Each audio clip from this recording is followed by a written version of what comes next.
এখানে আমি রেডি হয়ে গেছি আর আমার বোনও রেডি। আমরা দুই বোন মিলে কোথায় যাচ্ছি সেটা ক্রমশ প্রকাশ। কোথায় যেতেছি না পড়া কমু গেলেই দেখতে পারবো যদি ব্লগটা সবাই কন্টিনিউ করে, স্কিপ না করে।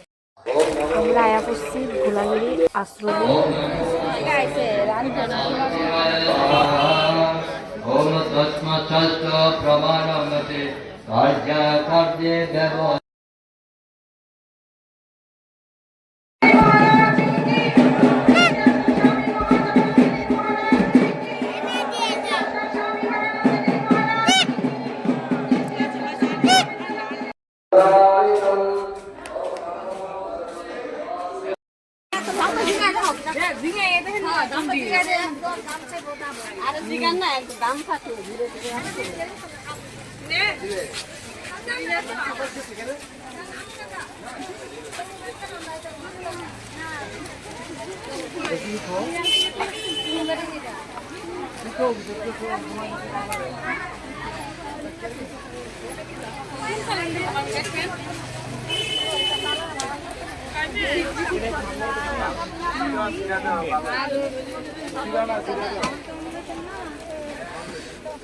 আমরা বাইক চলে যাচ্ছি আর এখানে আমার বাবা খেলনার জন্য কান্না করছে।